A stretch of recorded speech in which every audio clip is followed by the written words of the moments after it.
All right, welcome. Hello. Nathan, what are we going to be talking about today? We're going to be talking about our favorite races and classes, specifically in the PHB and in the semi-recently released Volo's Guide to Monsters for 5th edition. A bit of a disclaimer. Nathan and I actually have the same favorites. Kind of. Kind of. I mean, not quite. But we'll touch on that. But Nathan, why don't you start us off with your favorite race in the PHB? So I kind of separated mine into, I have 2 categories of favorite races. I have my favorite race to play when I'm trying to build something in my mind. And then I have my favorite race kind of as a whole, as the flavor and the mechanics behind them all. And I think it's pretty obvious what the easiest one to build from level 1 onward is. It's Variant Human. It's just so good. +1 to 2 stats and a feat of your choosing. Yeah, it's ridiculous. Which oftentimes just leads to +1 and 3 stats, as well as some sort of an additional bonus to whatever you're trying to go for. Yeah. Variant Humans are, I would almost say, overpowered. Oh, definitely. Definitely. Luckily, none of the players I have ever played with has actually chosen one, which is super surprising. Yep. Because I know a lot of people suffer from humanitis. I will definitely plead guilty to that. Just, might as well play myself in Dungeons and Dragons. Yep. With my high escapist fantasy. What's up, guys? My name's Tim. Tim the Enchanter. Tim the Enchanter. It's, taking a feat at first level is so good. Because, the whole point of feats is that they're balanced around, you've already kind of gotten your foot in the door. Yeah. It's supposed to be at level 4 minimum. Yeah. So taking it at level 1, things get a little ridiculous very quickly. Sure. Like, if you take Great Weapon Master, for say, that +10 damage is essentially just going to one-shot anything. Yeah. Oh, and obviously, the penalty, the -5, whatever, we're not talking about that now. In general, they're not really balanced for the early game, so it can kind of get out of hand. Yeah. The thing I love about it is a lot of players that I've DM'd for. Cough, Nathan. Cough. Do it. Do it. Mute button. Cough over my shit. It's fine. Mute button. What I love about feats at first level, what a lot of people do, in my experience anyways, as DM, is they write their character's backstory, and it's a sweeping tale. And then they start playing D&D as their level 1 fighter. Or if you take a feat at level 1, it kind of gives you a little bit more of a backbone to support that sort of story. And I've done it myself, but... I am Moldak, half-orc warrior. That's right. Single-handedly, I have bathed in the enemies of my blood. That's right. I have taken down kings. I am God. I hit him for 4 damage. I'm a crossbow expert. That's fair. I've never really thought of almost including a feat in your backstory. Mm-hmm. That could definitely be an interesting room for growth as far as character development goes. Like, explain why you are so alert, or give a reason to your mastery over the crossbow, as you were saying. Mm-hmm. That's an interesting subject. Thank you. Yes, it is. So that's my human variant has to be my favorite as a player because it just feels busted. Human variant is great. Even just the base human, baseline human, just a +1 to everything. Yeah, that's very powerful. Like when you're picking out your stats. Well, it depends. You just take a 1 level lower. Yeah. Save your points. Assuming point buy. Yeah. Yeah, exactly. But even in roll systems, and I will admit, neither Evan nor I ever usually roll for our stats. I much prefer point buy arrays, or I think I rolled for my stats the first time I ever rolled a character. It feels so bad sometimes. And that's the only time. Because either extreme, where you're either OP or you suck. If you're OP, then you're the only one playing the game. Yeah. And if you suck, then you're the only one not playing the game. Yeah. So I'm all for creative restrictions, because I think that is when players are the most creative. Absolutely. But mechanical restrictions kind of suck, in my opinion. Agreed. Definitely agreed. Now, that being said, I am a sucker for a gnome. Of course you are. I think that gnomes are just the cutest little thing in the world, and they have such a rich history, because I feel a lot of people kind of just dismiss them as miniature dwarves. Absolutely. But they're so not. They can be so robust, and there's an entire almost like sub-game, at least when I've played a gnome, that everyone treats me differently, which leads to a lot of very interesting RP scenarios. Yep. And as far as like just sub-races even, I mean, there's 2 to start with, but in addition, there's already been 2 other sub-races released, and there's just such a wider array of what you can do. I mean, gnomes can be drows, essentially, which is just, it's fun. And, I mean, I'm currently playing a gnome in the campaign that Evan and I are both part of, which I'm sure we'll talk about more. Oh, definitely. My character's name is Giblet, which is a little ridiculous, I will admit. There was a moment a couple weeks ago where Nathan was just sitting down and just said to himself out loud, I just realized that I'm playing a character named Giblet. And it was so good.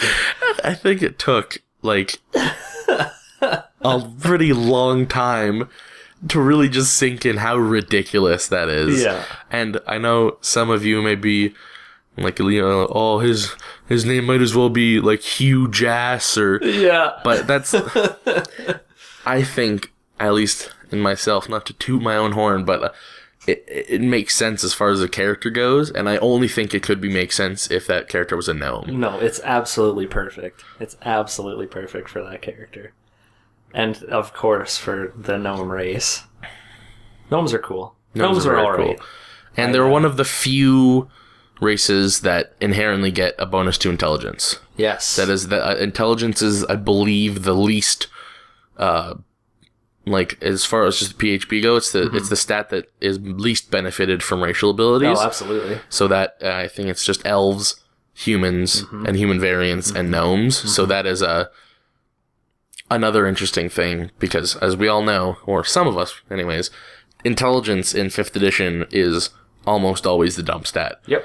Which, fortunately, Xanathar's kind of... Yes, added a couple extra uses for it. Because there were almost no intelligence saves on spells until Xanathar's. Yeah.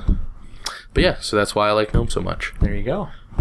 For me, obviously, the variant humans just too good. So just good. Way too good. And I think the last maybe 3 or 4 characters I've rolled up have been variants humans. But looking beyond that, I would have to say that the dwarf race yes, really speaks to me. And I think I can speak for dwarf fans everywhere. The Stonecunning ability. Oh my gosh. Nathan. No, it's just you, Evan. No, the Stonecunning ability is too good. Too good. Adrian, who was our friend who's currently DMing the campaign we just talked about, he would always gush to me or explain what was going on, and he would say how every time Evan walked into a room, he would look at the walls. Are they made of stone? Yes, Evan, they're made of stone.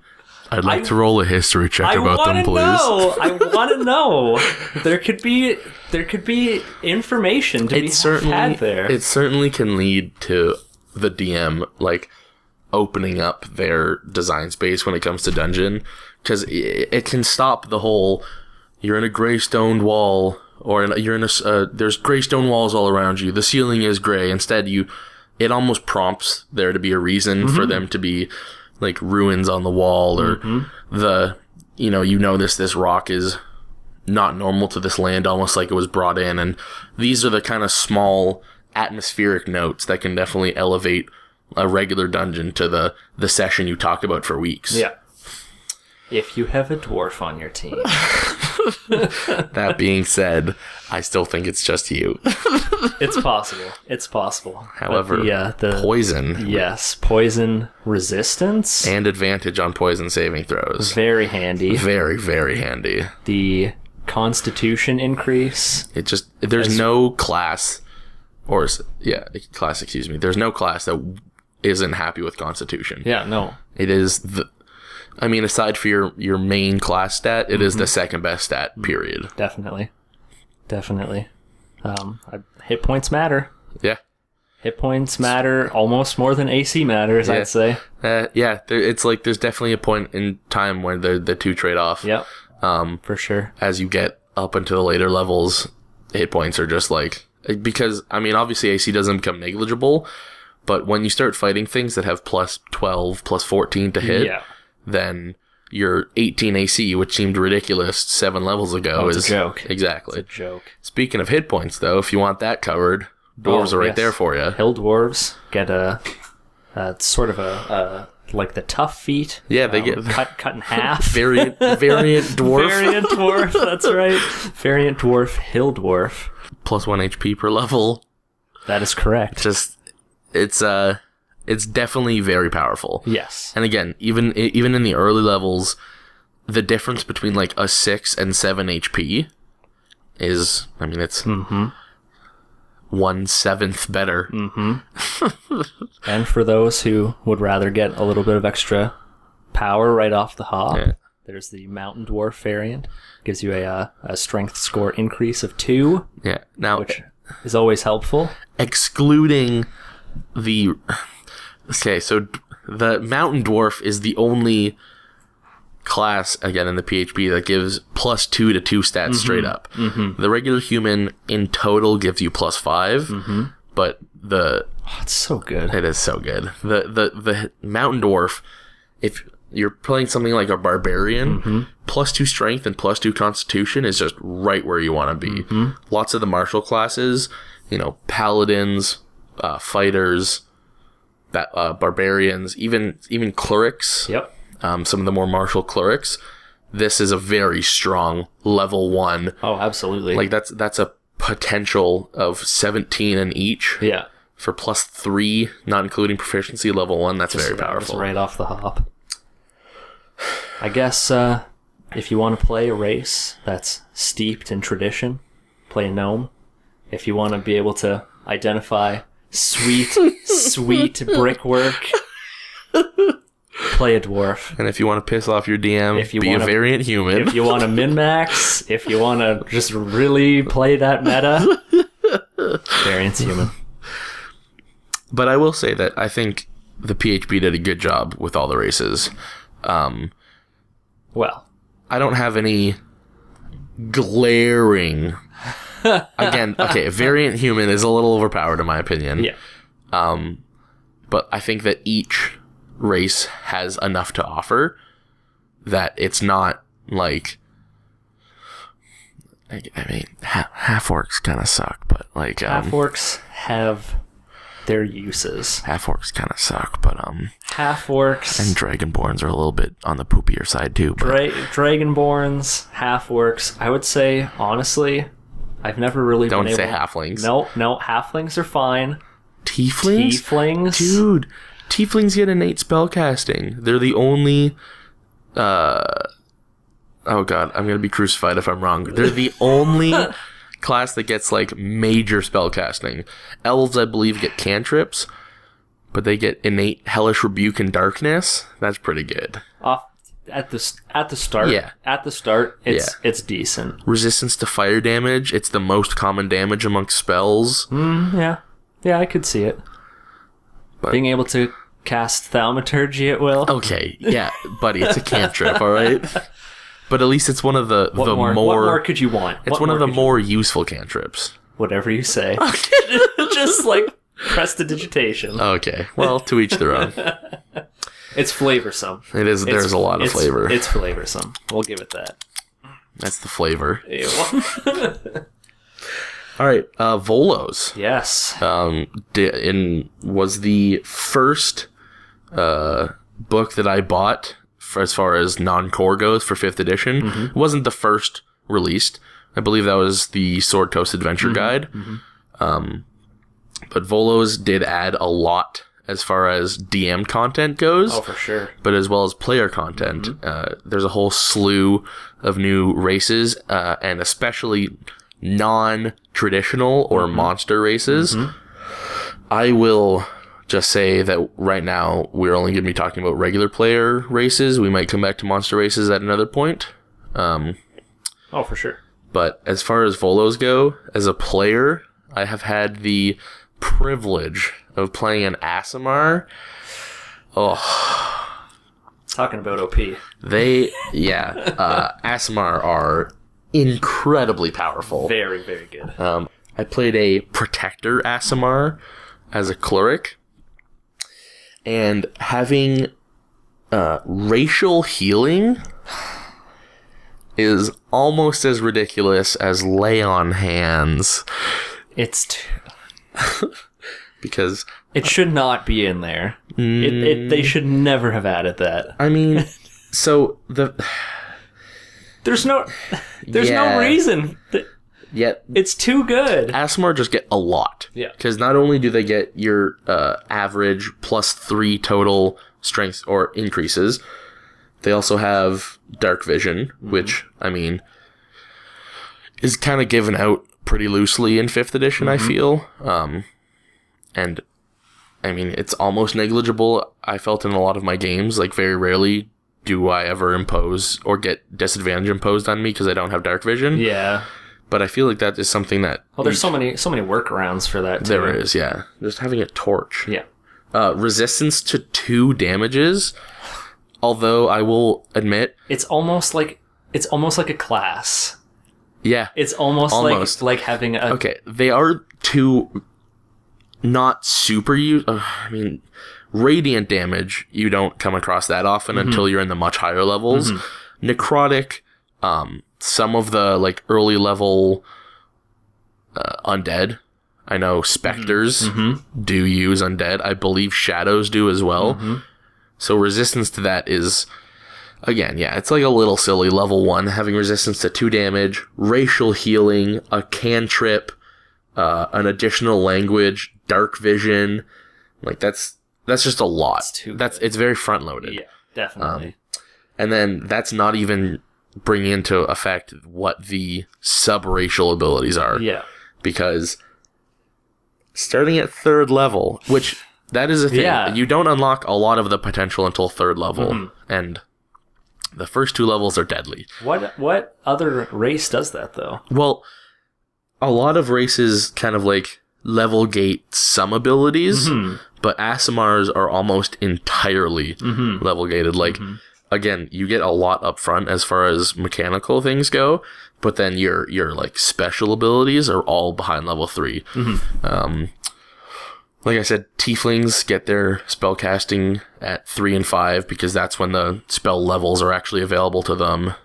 I think as far as like level scaling, Dragonborn's breath weapon goes up. Yep.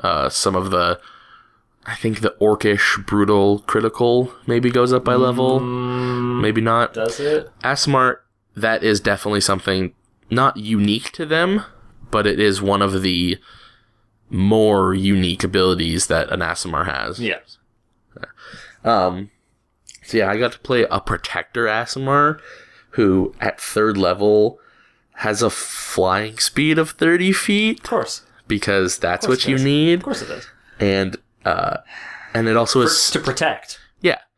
And it also has single target radiant damage equal to your level once a turn on a spell or attack. Which is like a little silly. It's a little ridiculous. It's so unnecessary. Yeah, it's very powerful. It's so unnecessary.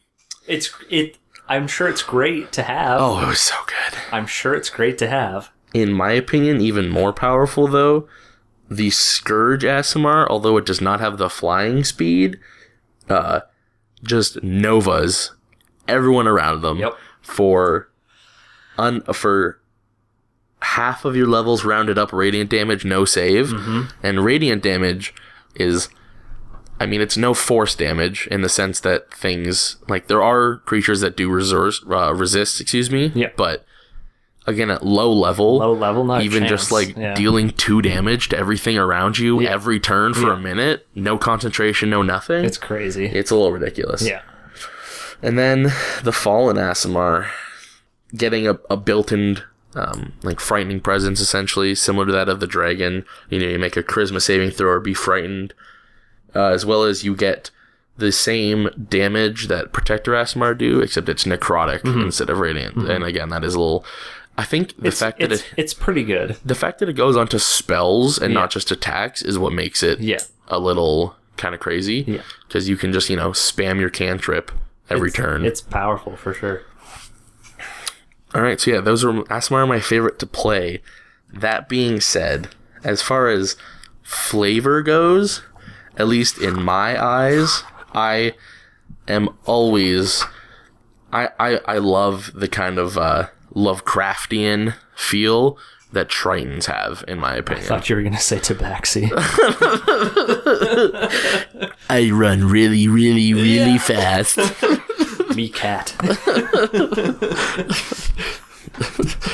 Khajiit has trades if you have skooma. Oh, jeez. Tritons are dope. Yeah. If the Little Mermaid lost and Ursula won, I feel like Tritons would what would happen to that. Yeah. Or Deep Scions, or both. Yeah, no. As well as Scion would be a great race to play. That would be a great race. They get a spell that no one else can cast. Oh. They have a racial spell that only Tritons can cast. It's not in any spell list except Triton racial. And it's not, it's not the most OP thing in the world. But the flavor's there. It's a wall of water. Okay. So it works in your traditional wall spell sense. Right. You can create it, it's a foot thick, 10 feet high, 20 feet in diameter, so on and so forth. So you can create your classic half sphere or just throw up a wall. Yep. Basically all that it does is impose difficult terrain, but you can also freeze the wall. Okay. So you can make a sort of mechanical, make a wall, freeze it, maybe slide down it. There are ideas to it. Oh, definitely. As well as Tritons in the same sense that Tieflings, they also get level gated spellcasting. So the Water Wall spell is their 5th level spell, as well as you can cast Fog, Cloud, and Gust of Wind. So those will not again, being groundbreaking. Yeah. If you are playing a more martial-focused class, it can really give you a lot of control over the battlefield that you're not usually used to. Yeah. So I know that I have personally played a Triton as a Hexblade Warlock, which is a class that was given to us in Xanathars, which we will talk about. Another too good one. The control over the battlefield that these spells allow that otherwise just won't happen. If you're a fighter and you're getting peppered by, multiple long-range casters, you just drop a fog cloud on yourself and begin to retreat. Yeah. Or you push away with Gust of Wind, and it's it lasts for a while. It uses the bonus action, which a lot of martial classes, they might interact with it every so on, Fighter Second Wind, Barbarian's Rages, Paladin's Spells Smite, not the innate smiting ability, but the actual spell list smites. But again, it's made in such a way that this is definitely a cast and forget kind of. Yeah. And it's very useful. Yeah. No, utility for sure. For sure. Having a swim speed is not negligible. Yeah. But being able to breathe underwater is pretty much. There are a lot of workarounds for that. Yeah. It's again at low level. I've put the classic, you see a treasure chest in the middle of the lake at the bottom, and you're like, oh, how are we going to get that? And, if that... Classic, 5th level and lower problem. Yeah, just really... Anything beyond that is you don't have any wizard to just, cast reverse gravity and make the lake fall into the sky. But I do really like it. And like I said earlier, I just have this attachment to the Lovecraftian... this creature... Oh, no, it's so good. Creature from the Blue Lagoon, almost, just coming out of nowhere. Yeah. And I really appreciate in Volos the naming conventions that they left us, because it is so specific. I have a point on this, once you're done, that I would just love to point out. Just the sentence, Tritons use their home Protectorate as a surname, with the name formed by adding a vowel followed by a th to the end of the Protectorate's name. It's ridiculous. Why? Yeah, I mean, I love it, but you get names like Pumanaf. Yeah, of course. Or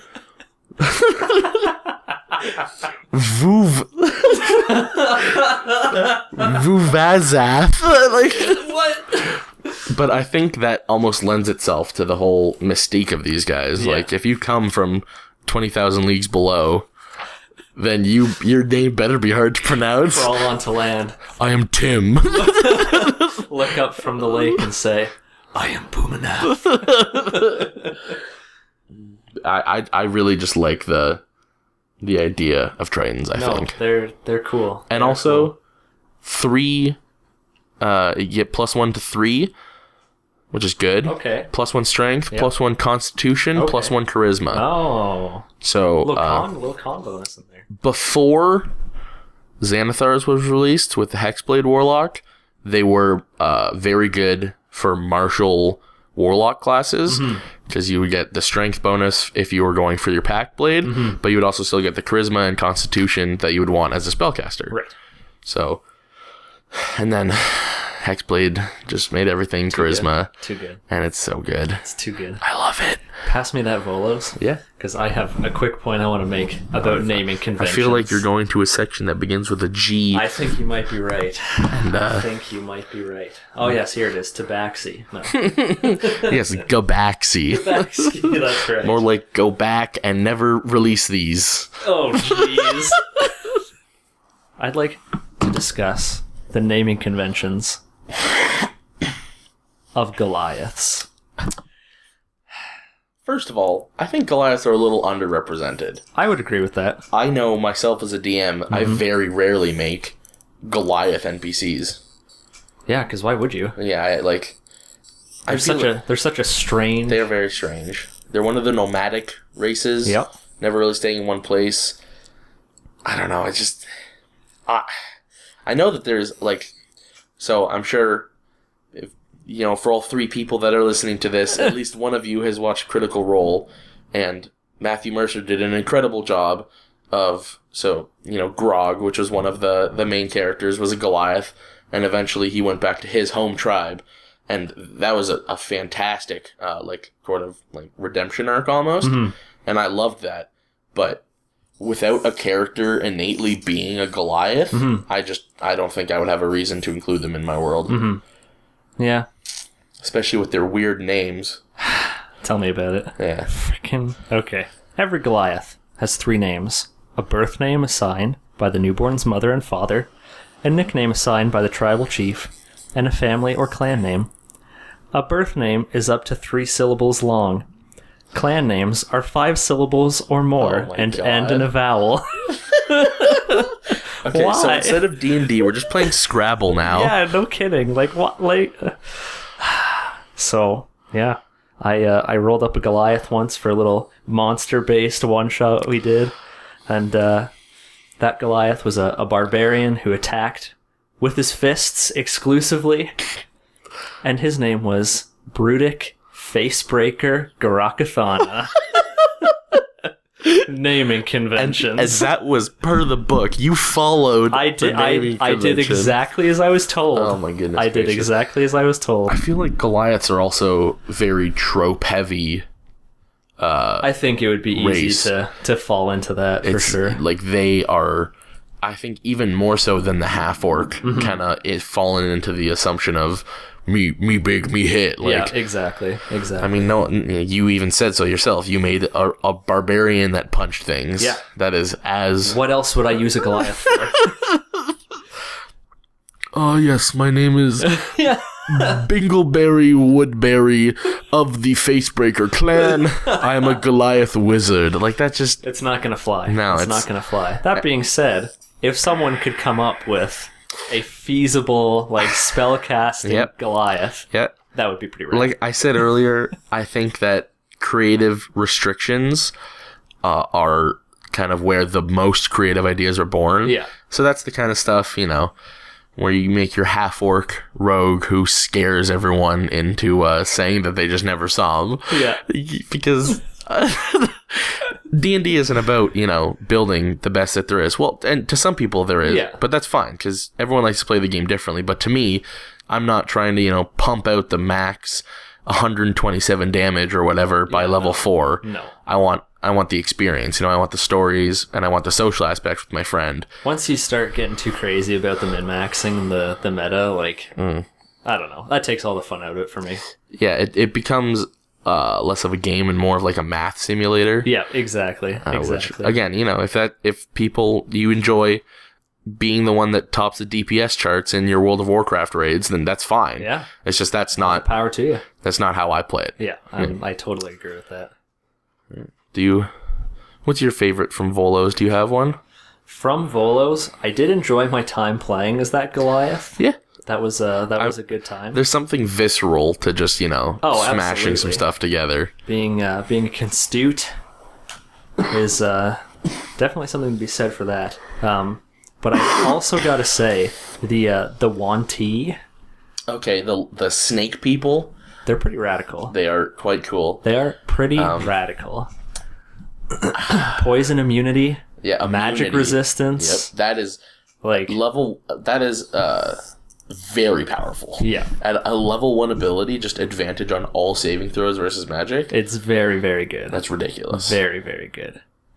And just I feel like there's a lot of flavor that can be found in that as well. A lot of